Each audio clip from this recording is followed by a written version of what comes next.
આવડી જાય.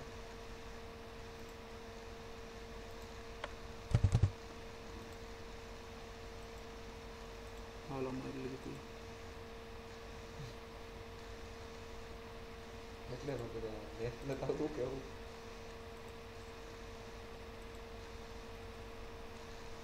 સો last lecture સુધી આપણે બધા અલગ અલગ પ્રોટેક્શન ટેકનિક સમજ્યા હતા, અલગ અલગ એક્સકોડ, બરાબર. જેમ કે ઓઇલ ફિલ્ડ, કાર્ડ્સ, પર્જિંગ, બરાબર. તો આ અલગ અલગ પ્રકારે ટૂંકમાં કઈ રીતે પ્રોટેક્શન આપવું આપણા ઇક્વિપમેન્ટને, એના વિશે આપણે સમજ્યા હતા. નેક્સ્ટ આપણો ટોપિક છે તે છે રિલાયબિલિટી રેજિમ્સ, બરાબર. કે કોઈ પણ ઇક્વિપમેન્ટના સેફ્ટી પ્રિકોશન્સ માટે તેની રિલાયબિલિટી રેજિમ્સ પણ હોવી જરૂરી છે.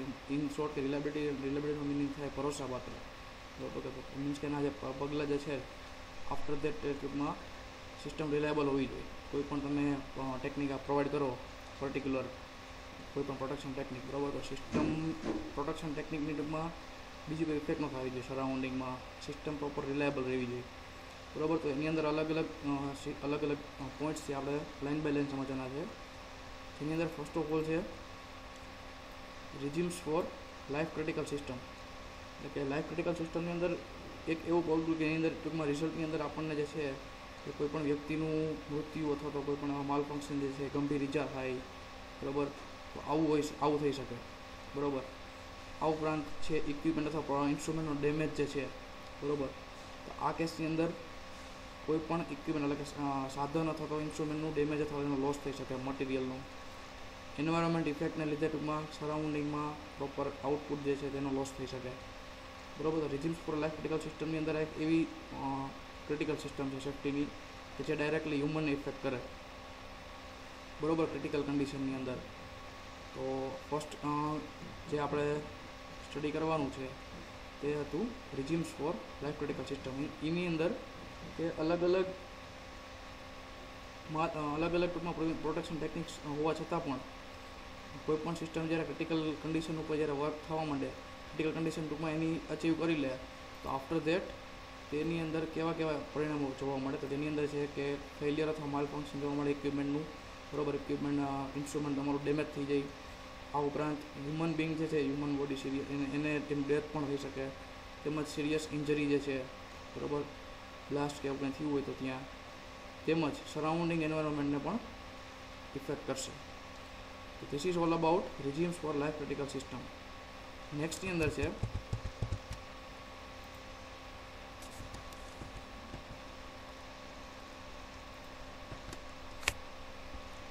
ફેલ ઓપરેશન સિસ્ટમ, બરાબર. નેક્સ્ટ સિસ્ટમ છે તે ફેલ ઓપરેશનલ સિસ્ટમ. આ સિસ્ટમની અંદર કઈ રીતનું હોય કે કોઈ પણ પ્રોસેસ જે છે તે ઓપરેશનમાં હોય, બરાબર. કોઈ પણ સિસ્ટમ જે છે તે લખેલું છે it is basically fail during operation. ચાલુ પ્રોસેસની અંદર આ પર્ટિક્યુલર કેસની અંદર ફેલિયર આવે, બરાબર. તો આ મોડ જે છે ફેલ ઓપરેશનલ મોડ તે ખૂબ જ ગંભીર છે, એટલે કે મીન્સ કે ખૂબ જ એકદમ જોખમવાળો છે. તો એના એક્ઝામ્પલની અંદર જોઈએ કે ભાઈ કોઈ પણ ન્યુક્લિયર વેપન્સનું લોન્ચિંગ કરવાનું હોય, રોકેટનું લોન્ચિંગ કરવાનું હોય, બરાબર. કોમ્યુનિકેશનના સિગ્નલ જે છે તે ન આવતા હોય પ્રોપર, તો આખી જે સિસ્ટમ જે છે તે ચાલુ ઓપરેશનલ મોડની અંદર તેને ફેલ ઓપરેશનલ મોડની અંદર ટ્રાન્સફર થઈ જાય ઇનશોર્ટ, બરાબર. કે જ્યારે ટૂંકમાં ઓપરેશનમાં હતી અને ટૂંકમાં લેસ સિગ્નલને લીધે આખું તમારું જે છે લોન્ચિંગ જ અટકી પડે. મીન્સ કે જ્યારે લોન્ચ કરવાનું હોય અને સિગ્નલ પ્રોપર ન મળતા હોય કોમ્યુનિકેશનના, તો ત્યારે એ આખી સિસ્ટમ જે છે તે ચાલુ ઓપરેશનમાં અટકી પડે, મીન્સ કે ફેલ થઈ ગઈ કહેવાય. This type of mode is very dangerous, બરાબર. ન્યુક્લિયર વેપન લોન્ચિંગની અંદર ઘણીવાર આવું જોવા મળે કે બીજા કોઈ પણ પ્રોબ્લેમને લીધે પણ સરાઉન્ડિંગ એટમોસ્ફિયર છે, બરાબર, એ પ્રોપર ન હોય તો ત્યારે પણ અટકી પડે આખું લોન્ચિંગ જે છે રોકેટનું, બરાબર. તો this type of example is comes under fail operational mode. એટલે કે ઓપરેશનની અંદર હોય ને ફેલ થાય, બરાબર. તો આ બી એક છે રિલાયબિલિટી રેજિમ્સનો પાર્ટ. નેક્સ્ટ જોઈએ ફેલ સેફ સિસ્ટમ, બરાબર. Whole system will become safe but can't operate. આ પર્ટિક્યુલર મોડની અંદર જો આને તમે ફેલ સેફ સિસ્ટમ કહી શકો, ફેલ સેફ મોડ પણ કહી શકો, બરાબર, એઝ યોર ચોઇસ. તો આ પર્ટિક્યુલર સિસ્ટમ અથવા મોડની અંદર કેવું થાય કે આખી સિસ્ટમ જે છે તે કન્વર્ટ થઈ જાય ફેલ સેફ મોડમાં. સિસ્ટમ તમારી ફેલ થઈ ગઈ છે બટ સેફ છે, બરાબર. જો આની અંદર કેવું થતું કે ડેન્જરસ, આખું ફેલ થઈ ગયું ઓપરેશનમાં તો ડેન્જરસ છે, પણ આની અંદર આખી સિસ્ટમ તમારી ફેલ થઈ જાય તો સેફ છે. Whole system will become safe but can't operate, પણ ઓપરેટ થઈ શકશે નહીં, બરાબર. આની અંદર ઘણીવાર કેવું થાય કે જો ફેલ ઓપરેશન સિસ્ટમમાં ચાલુ ઓપરેશનમાં ફેલ થઈ જાય, બરાબર, છતાં બી ઓપરેશન અમુક વાર ચાલુ હોય પ્રોસેસમાં, જ્યારે આની અંદર આખી સિસ્ટમને તમે આખી કોઈ પણ જગ્યાએ ફેલિયર આવ્યું હોય તો સિસ્ટમ સેફ બનશે બટ ઓપરેટ આગળથી થશે નહીં, જેના એકોર્ડિંગમાં તે ઓપરેટ થઈ શકશે નહીં, કાન્ટ ઓપરેટ, બરાબર. ઇન્ડસ્ટ્રીયલ બર્નરનું એક્ઝામ્પલ છે. ઇન્ડસ્ટ્રીયલ બર્નરનું એક્ઝામ્પલ જે છે તેમાંની અંદર કેવું થાય કે industrial burner generally heat exchanger heating માટે યુઝ થાય, બરાબર. એની અંદર કંઈ ફેલિયર આવે તો ટૂંકમાં આગળની પ્રોસેસ જે છે તે આખી ઓપરેટ થશે નહીં, કારણ કે હીટિંગ જે મળતું જ બંધ થઈ ગયું, બરાબર, તો આગળનું કંઈ થશે નહીં. તો એક એક્ઝામ્પલ છે ઇન્ડસ્ટ્રીયલ બર્નર.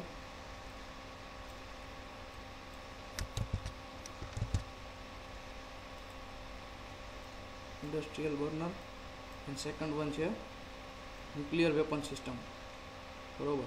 તો ન્યુક્લિયર વેપન સિસ્ટમની અંદર પણ ક્યાંય એવી જગ્યાએ કંઈ ફોલ્ટ આવશે તો એને ફેલ સેફ મોડમાં કન્વર્ટ કરી નાખશે ડાયરેક્ટ, કારણ કે આખી સિસ્ટમ જે છે ન્યુક્લિયર રિલેટેડ જે કોઈ પણ વસ્તુ હોય તો ઓપરેટ થવી ન જોઈએ, અધરવાઇઝ તે સરાઉન્ડિંગના એટમોસ્ફિયરને ડેમેજ કરે એ પહેલાં સેફ થઈ જવી જોઈએ, અને પ્લસ ફર્ધર ઇન્સ્ટ્રક્શન સુધી ઓપરેટ થવી જોઈએ નહીં, જ્યાં સુધી એ પ્રોબ્લેમ સોર્ટ આઉટ ન થાય ત્યાં સુધી, બરાબર. તો આ જે મોડ છે તેને કહેવાય ફેલ સેફ મોડ અથવા તો ફેલ સેફ સિસ્ટમ, બરાબર. અહીં સુધીમાં કોઈને કંઈ ડાઉટ હોય, ક્વેરી હોય તો ચેટબોક્સમાં ટાઈપ કરો, અને જો સમજાઈ ગયું હોય તો યસ ઓર ઓકે ટાઈપ કરો.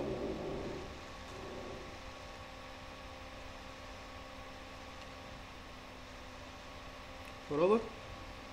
તો ફેલ ઓપરેશન સિસ્ટમની અંદર કેવું હોય, ફેલ ઓપરેશન મોડની અંદર કે ઓપરેશનલ બેઝિસની અંદર આખી સિસ્ટમ ફેલ થઈ જાય છતાં પણ ઓપરેશન ચાલુ રહે આગળ, બરાબર. એ આ પ્રકારનો મોડ જે છે તે ખૂબ જ ડેન્જરસ છે, કારણ કે આખી સિસ્ટમ ફર્ધર ચાલુ જ છે, બરાબર. જ્યારે ફેલ સેફની અંદર કેવું હોય કે કોઈ પણ એક ફેલિયર આવ્યું હોય, બરાબર, એ મોડની અંદર તો આખું ફેલ સેફ મોડની અંદર કન્વર્ટ થઈ જાય. મતલબ શું કે સિસ્ટમ સેફ મોડમાં છે બટ આગળની પ્રોસેસ જે છે તમારી બંધ થઈ ગઈ છે. તો નેક્સ્ટ સમજીએ fail secure system. Fail secure સિસ્ટમની અંદર કેવું હોય કે તેની અંદર તમને સિક્યુરિટી જે છે તે એક મેક્સિમમ લેવલ સુધી તમને પ્રોવાઈડ કરે. ઇન શોર્ટ, ફેલ સિક્યોર મોડની અંદર તે સિસ્ટમ અથવા આખા ટૂંકમાં જે ટૂંકમાં મેઇન ટૂંકમાં હોલ સિસ્ટમ હોય આખા પ્રોસેસ, બરાબર, એની સિક્યુરિટી એકદમ મેક્સિમમ લેવલ સુધી મેન્ટેન રાખશે, બરાબર.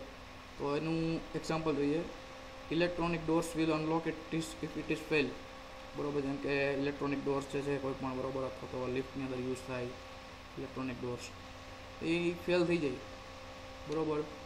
તો fail secure system fail secure મોડની અંદર આખા જો એની અંદર કંઈક ફેલિયર આવે, બરાબર, એ ટૂંકમાં તમે લિફ્ટમાં હોય અને અચાનક ક્યાંય જે છે કંઈક ફેલિયર આવ્યું, બરાબર, તો એ મોડ કેમાં કન્વર્ટ થઈ જાય, ફેલ સિક્યોર મોડમાં. તો ભાઈ ઇલેક્ટ્રોનિક ડોર જે છે તે અનલોક થઈ જવા જોઈએ, અધરવાઇઝ શું થશે કે જે અંદરના જે કોઈ પણ હ્યુમન બિંગ છે તે બહાર નહીં આવી શકે, બરાબર. તો અનલોક થઈ જશે તો આ પ્રોબ્લેમ સોર્ટ આઉટ થઈ જાય.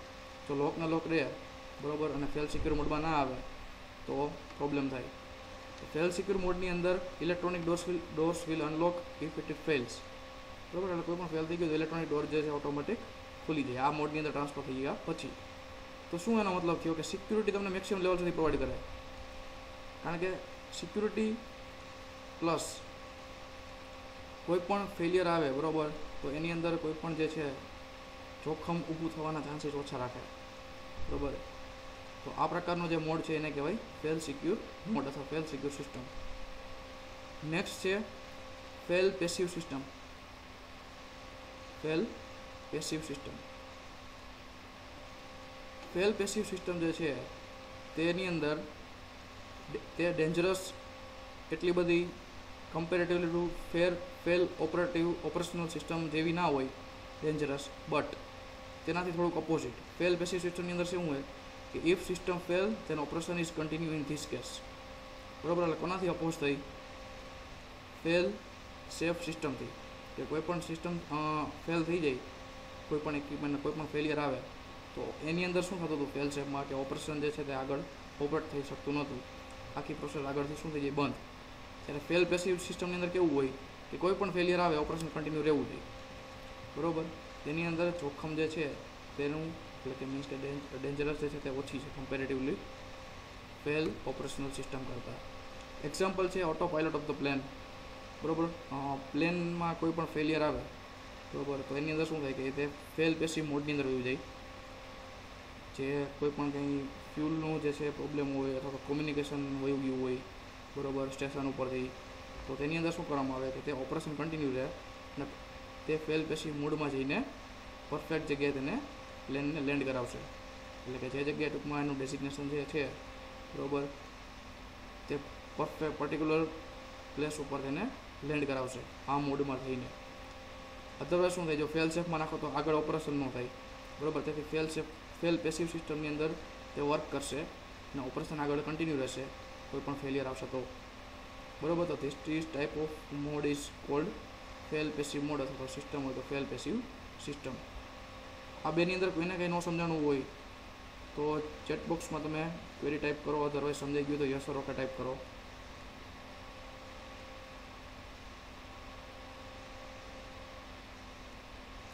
ઓકે,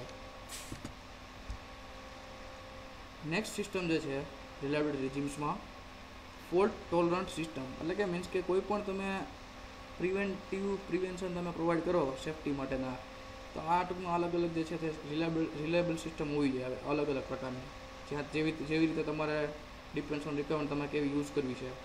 બરાબર, કે ભાઈ પૂરી આખી સિસ્ટમ ઉપર ક્યાંય ટૂંકમાં એની લાઈફ સ્પાન જે છે તે ઓછો ન થવો જોઈએ. બરાબર, એનું જે વર્કિંગ સાયકલ જે છે બરાબર તેમાં કંઈ અફેક્ટ ના આવવી જોઈએ.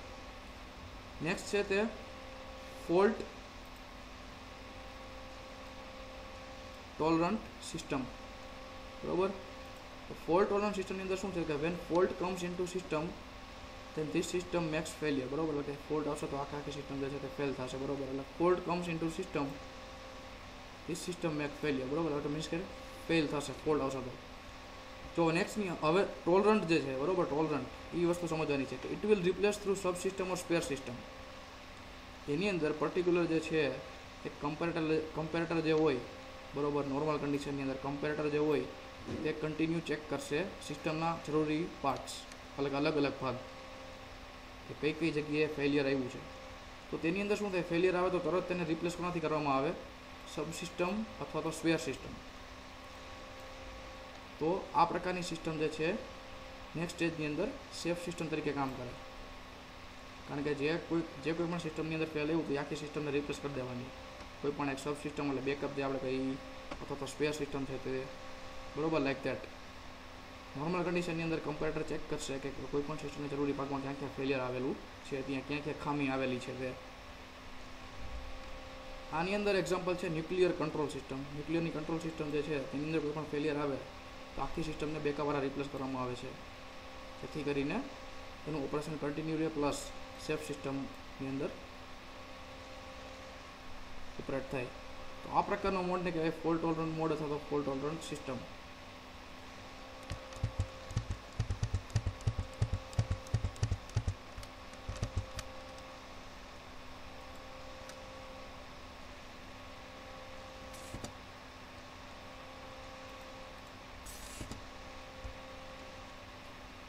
નેક્સ્ટ છે software engineering four life critical system. હવે જોવાનું છે રિલેટેડ ટુ સોફ્ટવેર. તો કે આખી તમે કોઈ પણ અલગ અલગ ઇક્વિપમેન્ટને તમે સેફટી પ્રોવાઈડ કરી બરાબર, તો એ બધા સેફટી જે કઈ લેવલ ઉપર પ્રોવાઈડ કરી છે પ્રોટેક્શન ટેકનિક બધી અલગ અલગ લેવલ ઉપર, તો એનું આખું મોનિટરિંગ કરવાનું, વિઝ્યુલાઇઝેશન કરવાનું અલગ અલગ લેવલ ઉપર અલગ અલગ points through software engineering through life critical સિસ્ટમનું આખું તમારે મોનિટરિંગ અથવા વિઝ્યુલાઇઝેશન કરવાનું. તો એની અંદર પહેલો પોઈન્ટ કયો છે કે પ્રોસેસ એન્જિનિયરિંગ એન્ડ મેનેજમેન્ટ. બરાબર, તો તમે જે કોઈ પણ ફેલ સેફ સિસ્ટમ જે છે અથવા કોઈ પણ સેફ્ટીની પ્રોટેક્શન ટેકનિક તમે એપ્લાઇડ કરી, તો એનું આખું મેનેજમેન્ટ પ્લસ એની આખું એન્જિનિયરિંગ બરાબર એક first of all A calculate કરવામાં આવે, એ જોવામાં આવે કે કઈ સિસ્ટમ માટે કેટલી સેફ્ટી પ્રિવેન્શન ટેકનિક યુઝ કરવાની છે, કયા પ્લાન્ટના કયા યુનિટ માટે પ્રિવેન્શન ટેકનિક યુઝ કરો છો બરાબર. તો એનું આખું પ્રોસેસ એન્જિનિયરિંગ એટલે કે તેનો ફ્લો આખું ટૂંકમાં જે છે પ્રોસેસ ઇન્સ્ટ્રુમેન્ટેશનનો ડાયાગ્રામ, પીઆઈ ડાયાગ્રામ બરાબર, એનું આખું મેનેજમેન્ટ છે તે બધું જોવામાં આવે. Plus that choose proper equipment and surrounding location. Prevention એટલે કે રક્ષણાત્મક પદ્ધતિ કોઈ પણ પર્ટિક્યુલર પ્લાન્ટ અથવા યુનિટ માટે પ્રોવાઈડ કરવામાં પ્રોપર ઇક્વિપમેન્ટ એટલે કે ક્યુ ઇક્વિપમેન્ટ તમારે યુઝ કરવાનું છે બરાબર. જેમ કે પર્જિંગ છે તો પર્જિંગ માટે તમારે કઈ મટીરિયલનો યુઝ કરવો છે. આ ઉપરાંત પ્રોપર એક સિસ્ટમ એક પેનલ ઉપર તમે એને પ્રોવાઈડ કરો છો પ્રિવેન્શન ટેકનિક, તો એના માટે ક્યુ ઇક્વિપમેન્ટ તમે લ્યો છો. In short choose proper material or equipment and surrounding location. Surrounding location એટલે કે આજુબાજુમાં તેનું આસપાસનું વાતાવરણ કેવું છે, આસપાસનું લોકેશન કેવું છે, કઈ જગ્યાએ તમે ઇન્સ્ટોલ કરો છો બરાબર. તો આ વસ્તુ ધ્યાનમાં લેવામાં આવે. ફર્સ્ટ ઓફ ઓલ શું કરવાનું કે એનું એન્જિનિયરિંગ ડિઝાઇન કરવાનું આખું, કે કયા પ્લાન્ટ માટે કયા યુનિટ માટે બરાબર તમે એને એપ્લાય કરો છો સેફ્ટીની પર્ટિક્યુલર ટેકનિકને બરાબર. અને એનું મેનેજમેન્ટ તો આવશે જ, કારણ કે કેટલું રો મટીરિયલ યુઝ કર્યું એના માટે પર્ટિક્યુલર, આ ઉપરાંત કેટલું કોસ્ટિંગ થયું, એનું આઉટકમ કેવું છે, સેફ્ટી કેટલી મળે છે, રિલાયબલ સિસ્ટમ કેટલી છે બરાબર. તો આ બધું જે કેલ્ક્યુલેટ કરવામાં આવે એ બધું મેનેજમેન્ટમાં આવે. Choose proper equipment and surrounding location બરાબર. એના માટે એને ઇન્સ્ટોલ કરવા માટે પ્રોપર ઇક્વિપમેન્ટ અથવા મટીરિયલ એન્ડ સરાઉન્ડિંગ લોકેશન નક્કી કરો. નેક્સ્ટમાં છે થર્ડ વન, સોફ્ટવેર એ રીતે ચૂઝ કરો કે જેનાથી સિસ્ટમ ડેવલપર જે છે તે effectively working on simulation and monitor it. તો સોફ્ટવેર એ રીતે ડેવલપ કરો કે જેનાથી ઇફેક્ટિવલી તમે સિમ્યુલેટ કરી શકો આખી તમે જ્યાં પ્રોસેસ યુઝ કરી હોય તમે બરાબર. કોઈ પણ તમે સોફ્ટવેરથી તમે એનું મોનિટરિંગ કરતા હોય તો તેની અંદર તમને ખ્યાલ આવે કે કઈ આ જગ્યાએ આ સિસ્ટમ યુઝ કરી છે તો રિલાયબિલિટી કેટલી છે, આ ઉપરાંત ટૂંકમાં તેનો લાઈફ સ્પેન કેટલો છે બરાબર. ત્યાં ફેલિયર આવ્યું છે, રિપ્લેસ કંઈ કર્યું બરાબર, તો એનો ટૂંકમાં લાઈફ સ્પેન કેટલો છે, એક્યુરસી કેટલી છે બરાબર. તો આ બધું વસ્તુ તમે તેને મોનિટરિંગ કરાવી શકો, સિમ્યુલેટ કરાવી શકો, સિમ્યુલેશનથી તમે જોઈ શકો. તો આફ્ટર દેટ એટલે કે મીન્સ કે ઇન્સ્ટોલને એવું બધું તમે કરી દીધું બરાબર, લોકેશન બધું જોઈને કે ભાઈ ઇક્વિપમેન્ટનું લોકેશન આવું છે, ઇક્વિપમેન્ટને આ જગ્યાએ રાખવાનું છે, ઇક્વિપમેન્ટનું મટીરિયલ આવું છે, અર્થિંગ આવું કર્યું બરાબર, ગ્રાઉન્ડિંગ લાઇન્સ બધી આપી બરાબર. તો આફ્ટર દેટ શું કરવાનું કે એ સિસ્ટમનું જે કોઈ પણ તમે જે ટેકનિક તમે યુઝ કરી તો એ ટેકનિકને તમારે ઓનલાઈન લઈ લેવાની ઇનશોર્ટ સિમ્યુલેશનમાં, અને તેને મોનિટર કરવાની કે તે ઇફેક્ટિવલી કામ કરે છે કે નહીં બરાબર, તેનાથી કંઈ બીજો પ્રોબ્લેમ આવે છે કે નહીં મેઇન પ્રોસેસમાં બરાબર. તો this is third point. After that legal and administrative નેસેસિટીઝ એટલે કે આટલું થઈ ગયા પછી આને તમે કોની યારે કમ્બાઈન કરો, એક ટૂંકમાં લીગલ એન્ડ એડમિનિસ્ટ્રેટિવ નેસેસિટીઝ એનો મતલબ શું થાય કે ટૂંકમાં આટલું કમ્પ્લીટ થઈ ગયા પછી છે ને આ ટૂંકમાં નિયમનકારી અને કાનૂની જરૂરિયાતો સાથે એને કમ્પ્લીટ કરો. મીન્સ કે આટલું બધું થઈ ગયા પછી શું કરવાનું, જે મેઇન પોર્શન આ મેઇન પાર્ટ આવે છે આખા સિસ્ટમનો કે ભાઈ તમારા પ્લાન્ટમાં તમારા આ યુનિટની અંદર તમે સેફ્ટીની આ વસ્તુ યુઝ કરી બરાબર, એનું સ્ટાન્ડર્ડ આ છે, આ જે કંઈ સ્ટાન્ડર્ડ હોય તે બરાબર, પર્ટિક્યુલર આ કંપનીનું યુઝ કર્યું, આ લોકેશન ઉપર યુઝ કર્યું, એના માટે આ સોફ્ટવેર છે બરાબર. તો લીગલ અને કાનૂની અને નિયમનકારી તમે જરૂરિયાતો જે છે તેને સંબોધો એટલે મીન્સ કે ટૂંકમાં એને ફૂલફિલ કરો.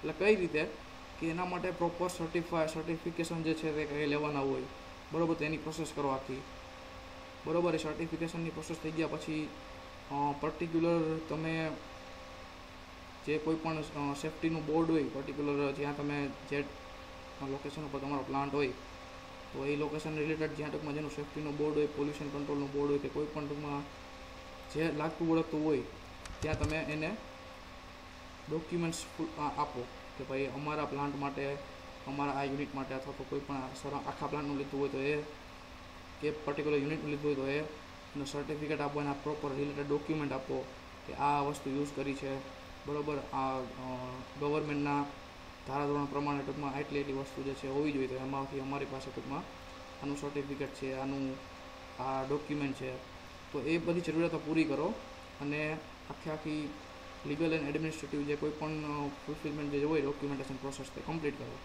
જેનાથી શું થઈ ગયું કે તમારું on paper work A complete થઈ ગયું. એટલે મતલબ કે તમે આખી સિસ્ટમ ઇન્સ્ટોલ કરી દીધી.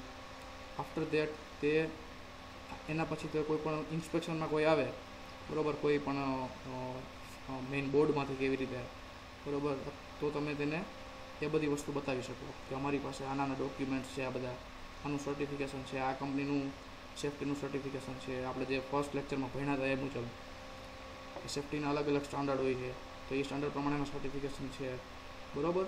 જેથી કરીને શું થાય, ફ્યુચરની અંદર કોઈ બ્લાસ્ટ થાય, સ્પાર્ક થાય, બરાબર, તો તમે એ વસ્તુ તમારી પાસે હોય તો તમે ફર્ધર અથવા તો ફ્યુચરમાં તેને યુઝ કરી શકો.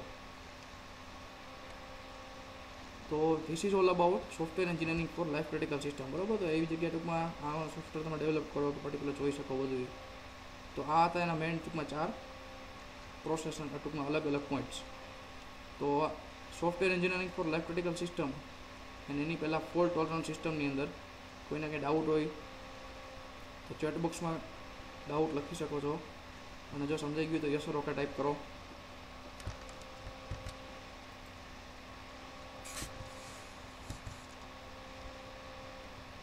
ઓકે, તો આજે આપણે જોયું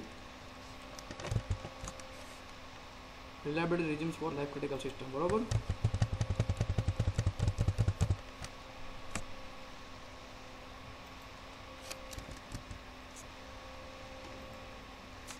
એની અંદર ફર્સ્ટ ઓફ ઓલ હતું regimes for life critical system. Fail operational system હતો fail operational mode, fail safe system, fail secure system. Fail ઓપરેશનની અંદર કેવું હોય કે બેઝિકલી ઓપરેશન દરમિયાન કંઈ ફોલ્ટ આવે તો ફેલ થઈ જાય, અને જે આ મોડ જે છે તે એક જ ખૂબ જ ડેન્જરસ છે, એટલે વેરી ડેન્જરસ, બરાબર. ફેલ સેફ સિસ્ટમની અંદર કેવું હોય કે નેક્સ્ટની અંદર તમારે ફોલ્ટ આવે તો ફેલ આખી સિસ્ટમ સેફ મોડમાં આવી જાય, બટ ઓપરેશન આગળ કન્ટિન્યુ ન રહે. ફેલ સિક્યોર સિસ્ટમમાં શું છે કે મેક્સિમમ સિક્યોરિટી પ્રોવાઈડ કરે તમને. ફેલ પેસિવ સિસ્ટમની અંદર કોઈ પણ ફોલ્ટ આવે, ફેલિયર આવે તો કન્ટિન્યુ તો ઓપરેશન ચાલુ રહેશે, બરાબર, પણ એ એટલું બધું ડેન્જરસ હશે નહીં. નેક્સ્ટમાં છે ફોલ્ટ ટોલરન્ટ સિસ્ટમ. કોઈ પણ એક સિસ્ટમને જ્યાં ફેલ આવે તો એની હારે બેકઅપમાં બીજી સિસ્ટમ રાખવાની, રિપ્લેસ કરી દેવાની ફોલ્ટ આવે તો સબ સિસ્ટમ અથવા સ્પેર સિસ્ટમની હારે, બરાબર. Software engineering four life critical system generally software related બધી વસ્તુ છે. મેઇન ટૂંકમાં 4 પ્રોસેસ હોય, એની અંદરથી થર્ડ પોઈન્ટ જે છે તે રિલેટેડ ટુ સોફ્ટવેરનો છે, બરાબર. તો આ હતું reliability regimes for life critical system. આની પહેલાં આપણે જોયા હતા અલગ અલગ પ્રોડક્શન ટેકનિક, એટલે કે એક્સકોડ, બરાબર, types of production, ex code D, ex code D એટલે flame proof, explosion proof, intrinsic safety, oil filled, oil immersion, sand powder quartz filled, encapsulated M, pressurize purge, ventilation P, S એટલે special protection, I એટલે intrinsically safe, એટલે કે એમાં power તમારે લો કરી દેવાનો સર્કિટનો, બરાબર. એન એટલે નોન ઇન્સેન્ટિવ જનરલી કેવું હોય કે બ્રેકિંગ કોન્ટેક્ટ કે સ્લાઇડિંગ કોન્ટેક્ટ હોય ને કન્વેયરના, એવી જગ્યાએ આ પ્રકારનો સોફ્ટવેર જે હોય ને, એક્સકોડ, ત્યાં આવી ટેકનિક યુઝ કરવામાં આવે જેથી કરીને હીટિંગ ન કરે. પછી રિલાયબિલિટી રેજિમ્સ જોયું, એની પહેલાં અલગ અલગ બધા વર્ગીકરણ જોયા હતા. તો અહીંયા આ ટોપિક ઉપર આપણું first unit safety instrumented system and safety integrated લેવલનું કમ્પ્લીટ થાય છે. કોઈના અહીં સુધીમાં કાંઈ ડાઉટ હોય તો ડાઉટ લખો જયદીપભાઈ, અને જો સમજાઈ ગયું હોય તો યસ ઓર ઓકે ટાઈપ કરો.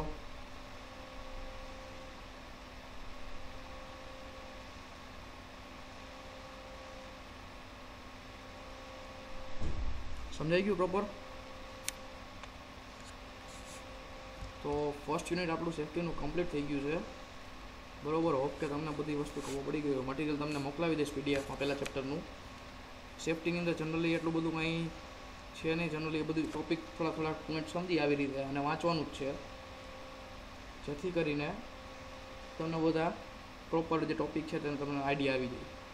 બાકી કંઈ સબ્જેક્ટની અંદર કંઈ એટલું બધું હાર્ડ નથી આવતું, બરાબર. This is all about first unit of safety instrumented system and safety integrated level subject, એટલે કે SISSIL એનું શોર્ટ ફોર્મ છે સબ્જેક્ટનું. હવે નેક્સ્ટ લેક્ચરથી આપણે સેફ્ટીમાં સેકન્ડ યુનિટ સ્ટાર્ટ કરીશું, બરાબર. તો અહીંયા આપણે લેક્ચર જે છે એ ક્લોઝ કરીએ. નેક્સ્ટ લેક્ચર હમણાં 11:05 વાગે સ્ટાર્ટ થશે, બરાબર. આપણે અહીં લેક્ચર ક્લોઝ કરીએ છીએ.